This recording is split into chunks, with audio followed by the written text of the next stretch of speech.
Election चालू आहे म्हणून पाणी वाहतंय. 4 तारखेला ज्यावेळी इलेक्शन संपल त्या दिवशी वरच्या मोटरा बंद पडणार. लिफाफा लोकसभेचा दरवाजात उडणार प्रवेश करणार 100%. सध्या आता विशाल पाटलांचं वातावरण आमच्या इकडे चालू आहे. काका तर मध्ये हॅट्रिक मारणार आहे आम्ही. काकाला विरोध नाही पुन्हा जाऊ. भाजपला विरोध आहे. संविधान वाचवायचं आहे. लोकशाही वाचवायचे. नमस्कार, मानदेश प्राईम मध्ये आपल्या सर्व प्रेक्षकांचं स्वागत करतो. लोकसभेची वारी आपल्या दारी या विशेष कार्यक्रमामध्ये आपण आलेलो आहोत बोंबेवाडी, आटपाडी तालुक्यातील बोंबेवाडी या ठिकाणी. आणि बोंबेवाडीकरांचं कौल कुणाकडे आहे हे जाणून घेणार आहोत. तर काही मंडळी इथं चौकामध्ये पारावरती बसलेले आहेत. तर या बोंबेवाडीकरांच्या मनामध्ये कोण आहे, सांगलीचा खासदार कोण आहे, त्याच्याशी आपण चर्चा करणार आहोत आणि जाणून घेणार आहोत. नमस्कार. काय कशी परिस्थिती आहे सध्या, वातावरण बघता? काय चालू आहे लोकसभेचं? लोकसभेत वारं चाललंय दणक्यात चाललंय का? एक नंबर. काय वातावरण आहे? वातावरण सध्याची परिस्थिती विशाल पाटील. विशाल पाटील. काय चिन्ह आहे त्यांचं? लिफाफा. 2 दिवसापूर्वी चिन्ह पण जाहीर झाले. आता जोरदार प्रचाराला सुरुवात झाली. बोंबेवाडीकरांचा कौल कुणाकडे आहे? आणि विशाल पाटील, आता तुमच्या बोलण्यातून आलं विशाल पाटील. का विशाल पाटील खासदार पाहिजे? ते वसंतदादाचा नातू आहे. एक काळ असा होता की वसंतदादा ही महाराष्ट्राला तिकीट वाटप करत होत आणि महाराष्ट्राचं केंद्रबिंदू सांगली होत. त्या सांगलीला जर तिकिटापासून जर वंचित ठेवत असेल आणि सांगलीकरांचा जर अपमान होत असेल, ह्याच्यापेक्षा दुर्दैव काय? हा सांगलीला साधं पक्षच तिकीट मिळू देत नाही. काय कुरगोड्या जिल्ह्यात चालू आहे त्या तिकिटापासून वंचित कोण ठेवणं. करतंय हे सगळं? ते काय आहे ते सगळं सांगलीकरांना माहित आहे. माहित आहे. हो, आम्ही पण त्याच पक्षाचं होतो. कुठल्या? जी करते त्यांच्या त्या राष्ट्रवादीच आम्ही. बर. पण ही लय काळ चालत नाही. बर. आणि पूर्ण जनता सुज्ञ आहे आणि सगळी ओळखून आहेत. जरी त्यांनी कोणी जरी काय सांगितलं तर ती विशाल पाटलाला ह्यावेळेस 100% सपोर्ट लोक करणार. कसं होईल? विशाल पाटील होईल. कसं होते? विशाल पाटील होईल. काका तर मध्ये हॅट्रिक मारणार आहे आम्ही. काकाला विरोध नाही पुन्हा जाऊ. भाजपला विरोध आहे. संविधान वाचवायचं आहे. लोकशाही वाचवायचे. मग आता काय 400 पार झाल्यावर धोक्यात येणार आहे काय? यांच्या मनाचं 400 पार आहे. लोकांचं कुठे आहे? नाही. 4 तारखेला कळेल 400 पार आहे का 300 पार आहे का 200 पार आहे. तोपर्यंत कोणाला काय कळणार नाही. वातावरण तापले. कसं होईल या सांगली जिल्ह्यामध्ये? सध्या आता विशाल पाटलांचं वातावरण आमच्या इकडे चालू आहे. कारण वारं वाहतंय. कारण कसं झालंय की प्रत्येक वेळी जर एकाच माणसाला द्यायचं म्हटलं तर त्याच्या मनामध्ये एक असं असतं की त्याला असं वाटतं नाही आता आपल्याशिवाय कोण नाही देत. तो विकास कुठतो? आदला बदल झाली का विकास चालू होतो.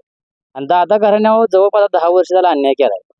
पाठीमागच्या वर्षी ज्यावेळी त्यांनी स्वाभिमानीला जागा दिली ती जर काँग्रेसला काय निवडून आली असती. त्यामुळे आता दादानी जो निर्णय घेतलाय विशालदादांनी तो 100% विजयाचा निर्णय घेतलाय. त्यामुळे ह्या वर्षी 100% दादा विजय होणार आहे. काका हॅट्रिक मारणार आहेत म्हणजे?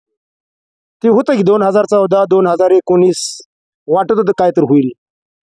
काका कधी गावात भेट द्यायला पण येत नाही. आली का आटपाडीत आणि आटपाडीतल्या कार्यकर्त्याला भेटणार डायरेक्ट सांगली. सर्वसामान्य माणसा गावात काय चाललंय काय नाही, काय दुष्काळ काय परिस्थिती काय आहे कधीच काय बघणार. फक्त येणार जाणार. या लिफाफ्यामध्ये काय सांगलीकरांच्या भावना तुम्ही दिल्लीला पाठवणार? लिफाफा लोकसभेचा दरवाजात उडणार प्रवेश करणार वाटते 100%. ते मात्र शंका नाही. काका तर आम्ही हॅट्रिक मारणार आहे. आता ती पहिलवानी भाषेत तसंच बोलणार. दुसरा एक पैलवान रिंगणार त्याच्याबद्दल समोर मी पहिलवानच आहे. चंद्रहार पाटील पैलवान आहे. चंद्रहार पाटलाच इकडे काय यांची नाही. इकडं विशाल काका का नको? काका म्हणजे मोदी सरकारनं सगळं महागाई भ्रष्टाचार लोक घ्यायची त्या पक्षात घ्यायची ही सगळं उघड्या डोळ्याने जनता बघते. भाजप म्हणते की काँग्रेसनं 70 वर्ष मग 70,000चा घोटाळा अजित पवारांनी केला. दुसऱ्या दिवशी कसं काय प्रवेश किती दिला? सगळं परत सगळं जागेवर गायब. हिच त्यांना चालते. आणि पुन्हा म्हणायचं आम्ही भ्रष्टाचार मुक्त देश आहे आणि भ्रष्टाचार लोकांना प्रवेश देते. पाटील दोघातच फाईट होईल, काय होणार आहे ते दोघातच. चंद्रा सुद्धा तेवढे ताकदीने उतरले त्यांच्या आता- पाठीमाग महाविकास आघाडी आहे. त्यांच्यापर्यंत ती ताकद लावणार घेऊ, त्यांच्यापर्यंत ती ताकद लावणार बरोबर आहे, पण महाविकास आघाडीचा पाठिंबा आहे त्यांना, असेल पाठिंबा लोकांचा नाही की, लोकांचा नाही. मत देणाराचा पाठिंबा लागते हो. पुढाऱ्यांचं असून काय करतात त्याला, पुढाऱ्याचं एक मत देणार प्रत्येक पुढारी, लोकांची मत लोकच देणार आहे. कसं होईल? हॅट्रिक होणार हॅट्रिक होणार. होय. बर. वाटते का विश्वास वाटतंय म्हणजे होणारच आणि वाटायच काय वाटते. काय एवढा विश्वास दाखवतो? 360चं कलम एक तिथलं हटवलंय. 360 हटवून सर्वसामान्य जनतेला काय फायदा झाला? काय पाहिजे झाला मग तिथल्या शेतकऱ्यांना तर बरं झालं. आजपर्यंत आपला तिथं खूप अन्याय झालाय. अजून काय काय?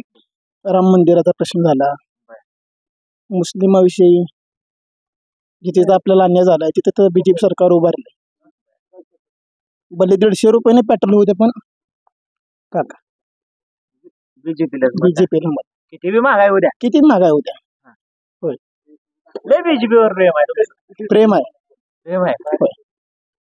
बर. कसं आहे, जर आता विचार केला तर काका एकदा निवडून गेले की परत पुढच्या पंचवार्षिक येते. म्हणजे आता एकदा निवडून गेले की परत पुढच्या पंचवार्षिकला.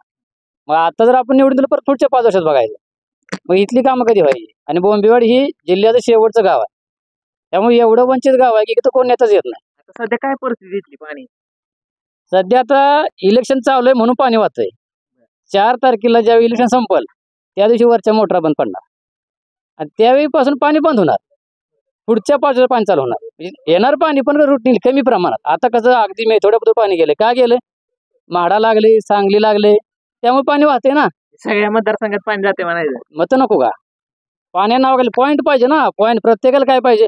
आम्ही पाणी आणलं, खाली बापू म्हणणार आम्ही पॉईंट पाणी आणलं, इथं काय म्हणणार आम्ही पाणी आणलं. पाणी ऍक्च्युली कुणी आणलं? ज्यावेळी त्या काळात त्यांनी पाया रचला, इथून सर्वे केला, सर्वे करायला पण त्यांनी ते केलं. पण आता फक्त दाखवायचं मागच्या महिन्यात पाणी का सुटलं ना, आताच पाणी का सुटलं, का सुटलं तर आता इलेक्शन तोंडावर आलं. म्हणजे प्रत्येक नेत्याला बोलायला पॉईंट पाहिजे की आम्ही पाणी सोडलं आणि त्याच्या खाली एक 10% 20% मतदान वळवायचं. कड कुठलं? नदीकाठचं. नदीकाठचं मतदान वळवलं की काय होतं? लोकांना सहानुभूती मिळते की बाबा हा बीजेपीने पाणी जाणलं. पाठीमागचं बघा ना तुम्ही इतिहास. म्हणजे असं काय नाही, याच्या अगोदर तर ज्यावेळी विशालदादा होते त्याच्या अगोदर त्यांच्या वडिलांनी काम चांगलं केलं, कारखाना चालू केला. एक अशी परिस्थिती होती की सांगलीमधून तिकीट वाटली जायची कुणाला? मंत्रिपदाची. आणि आज त्या घराण्याला तिकिटासाठी पळावं लागतं, इकडं पळ तिकडं पळ इकडं पळ. म्हणजे काय? म्हणजे त्यांच्यावरती अन्याय झाला. कारखाना चालू केलाय शेतकरी संघटनेचा असा आरोप होतोय की शेतकऱ्यांची बिले दिली. बिल दिली असणार ना, त्याच्यावर कारखाना चालेल कसा?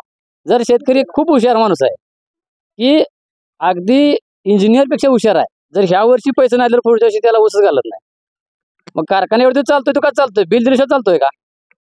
भरपूर कारखाना, भरपूर त्यांना कॉम्पिटिशन आहे ना. तुमचा बाकीचा दुसरं कारखाना आहे त्यांना घालत असतील, त्यांना का घालते? तिथंच का घालते? एवढा मोठा कारखाना का चालू राहिला? मग जर बिलं दिलं नसतील तर मग कारखाना बंद पडला असता ना. आमचा मानगंगा कारखाना का बंद पडला? का बंद पडला? बिलं दिली नाहीत. लोक शेतकरी आता जर त्याला ती वातावरण निर्मिती झाली नाही तशी, त्यांना काय आर्थिक अडचणी आली असेल, बाकीची अडचणी आली, त्यामुळे तो बंद पडला. पण अजूनही चालू होऊ शकतो. तसं 100% तो चालू होणार आणि चालू व्हायला पाहिजे. त्यासाठी पण प्रयत्न करतील.